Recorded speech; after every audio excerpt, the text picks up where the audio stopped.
Hey, YouTube world. And this morning I'm going to talk about something I know I've talked about time and time again. But with the coronavirus scaring the crap out of, I would say, about 43% of the population, I'm going to touch on it again. Because, A, it smells so good in here because I'm dehydrating onions from my regrow garden, and B, because you people need to know how to do this, and I don't think enough of you do, because you're all in panic mode. I mean, damn near everybody is in panic mode behind this coronavirus. I mean, stores are literally running out of supplies and orders and shipments as soon as they get them. People are rushing over to get their milk, their bread, their toilet paper, their water, and whatever else they figure is an essential.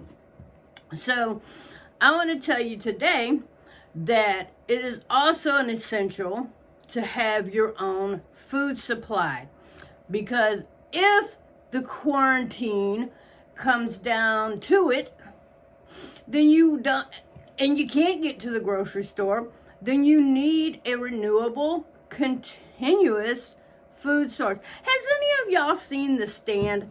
I want to tell you, it's a Stephen King movie, and it is very long.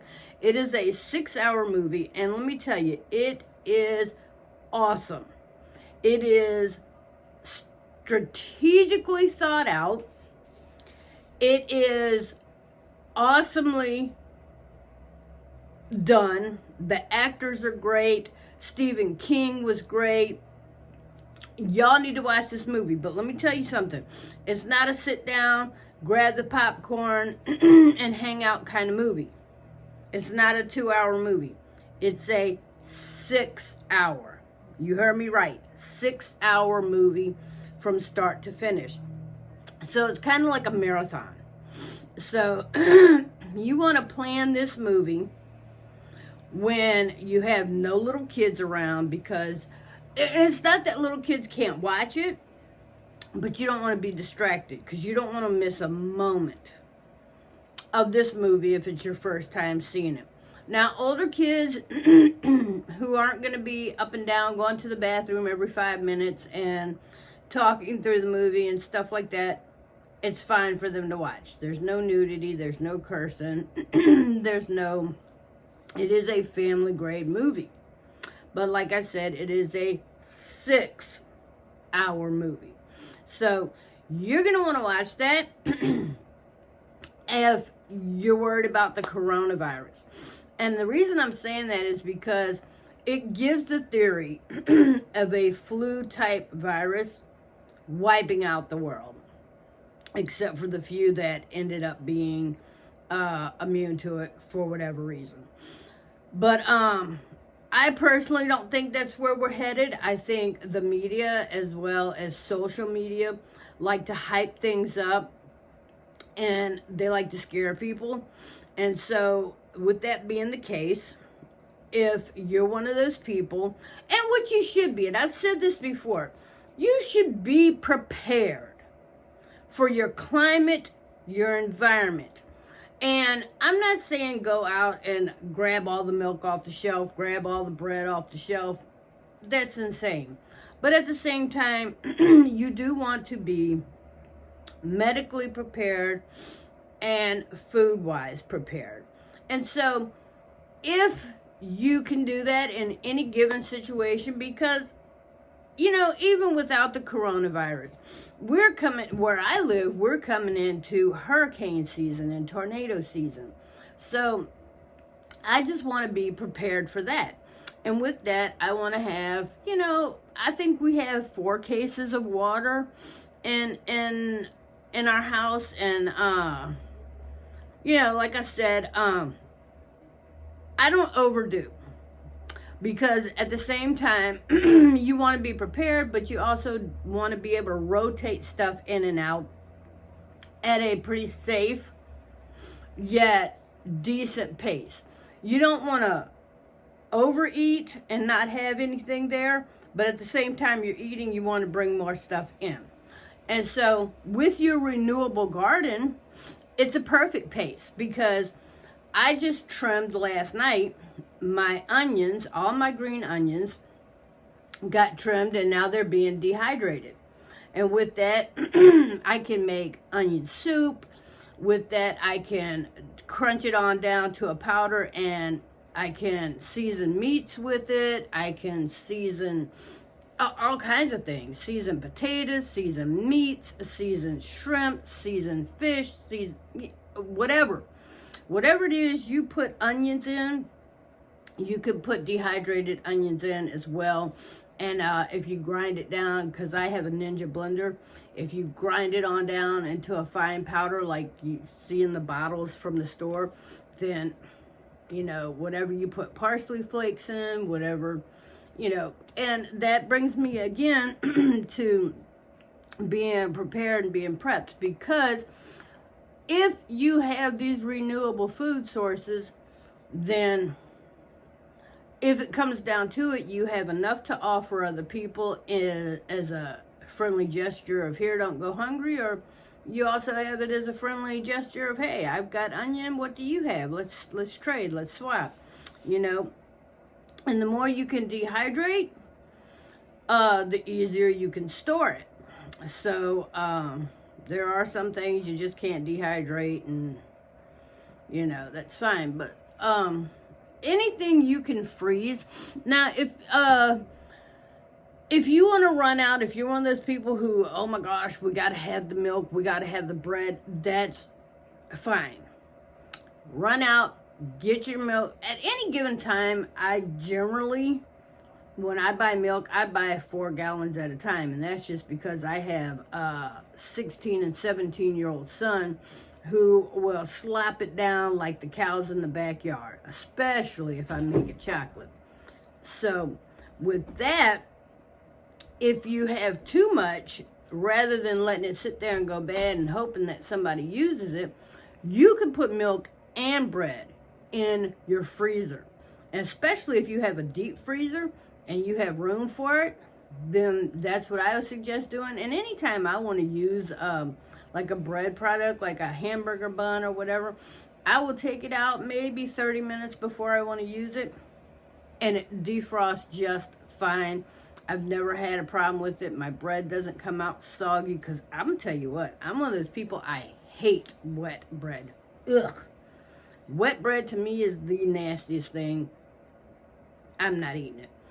So I'm telling you, I've never had a problem. And my hamburger buns, generally, if I'm going to make like a chicken patty sandwich or something, I will go from freezer right to the toaster. Never had a problem with it. And milk, when you bring milk out, let it thaw in your sink overnight, and then make sure you shake it up, because sometimes the cream and things from the milk will separate. So you just give it a good shake, and it comes right back, and then put it in the fridge, and there's no problem with it.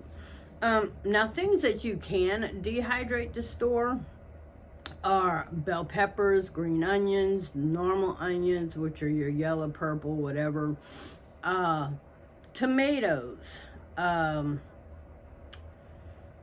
there's all kinds of things. I have, before I have dehydrated carrots, I have dehydrated corn, I have dehydrated peas, and basically these are great things. And you will see these kind of things like the corn, the peas, the carrots, and things like that, even onions, you will see them dehydrated in your Roman noodle packs. So those of you who buy the Roman noodle bowls, and you get the packets that have the little seasoning packs with the vegetables, that's all they did was dehydrate it. So you pour that in the water, and it comes right back. So that's another way to store those kind of foods for long periods of time if you're worried about them going bad, or if they're not canned. Like if you get corn on the cob, or if you buy or you grow your own vegetables, and you're worried about them going bad before you have a chance to eat them, then you can dehydrate those. Now with carrots, I would suggest slicing them. I've never tried to dehydrate a whole carrot, but I guess it's possible.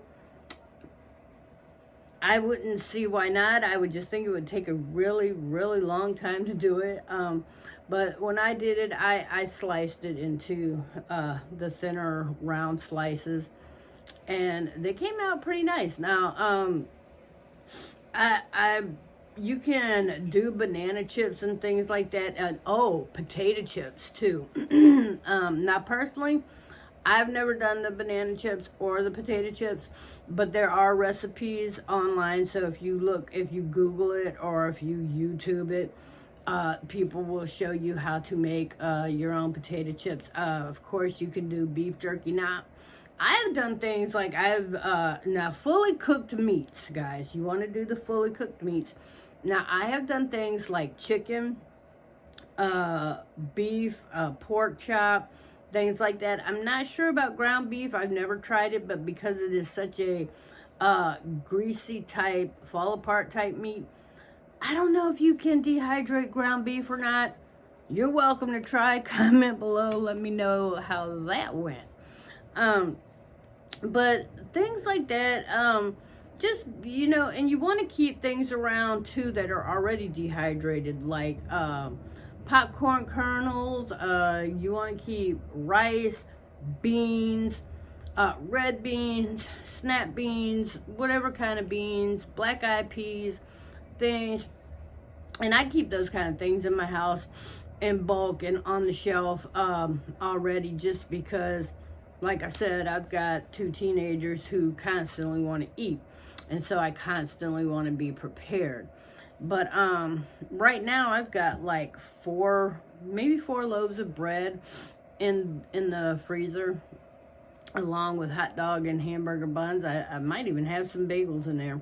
And I keep all of my bread products in the freezer because I used to keep them out on the table, and then I would notice my boys and I, we go through different phases.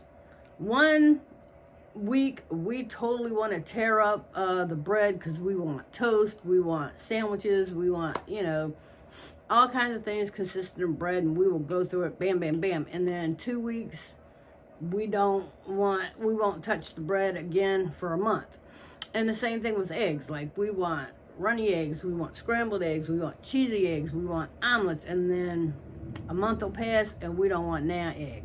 So if you're anything like we are, when you buy things that can quickly go bad, as far as breads go, if you store bread products like bagels and hamburger buns, hot dog buns, and a loaf of bread, if you store those in the freezer, I'm telling you guys, I have personally never had a problem with bringing it out about half an hour, 30 minutes before you're going to use it, and it's perfectly fine to use. And normally what I'll do, like, I'll take out maybe 2 to 4 slices, depending on how many sandwiches I want or who all is going to eat, and then I will put that on a plate, open it up, put it on a plate, and I'll put the rest right back in the freezer. I've had bread last me months. It will not mold and mildew in the freezer. So I'm just saying, if you want to try that, try it, and then comment below, let me know if it's something you want to do. If it's something you don't want to do, that's fine too. All right, this one's getting a little lengthy, so I'm going to wrap it up. I'm just saying that, Six Flags is getting ready to open. So, if you're worried about the coronavirus, you might want to go out, run on over to the dollar store, get your hand sanitizer. You might want to have all that stuff on stock. You might want to get your Clorox wipes just to wipe off, whatever around your house, and your Lysol spray it down. I'm not really that concerned about the coronavirus. I mean, I'm one of those people that I figure when my time comes, I'm going whether I want to or not, but I'm not going before then, so I'm not really going to sit around and worry about it. But if you're one of those people, I don't know what to tell you other than being prepared is always a good thing. So if you're scared to death of the coronavirus that's going to get you, then you might want to be prepared. So I don't know what else to say on that one, but Guys, check me out on the web. Next week, I'm doing postcards over on Instagram. So if you want to see how to do it quick and simple and you think you're going to still be here because the coronavirus hasn't gotten you, then go over on Instagram and check me out. You can also go over to my Crafting with Six on Facebook and check those out because I've done a few of those over there. But what I'm going to be doing is postcards, homemade postcards made out of, actually made out of these little index cards here. So if you want to know how to do that and you want to get an idea on how to do that, hop on over to my Instagram, check it out. That's what I'm doing. All right, guys, I'm going to wrap this one up with have a good week. And it is 10:09 in my world on March the, I believe it is March the 7th. All right. So have a great weekend, guys. Happy Saturday.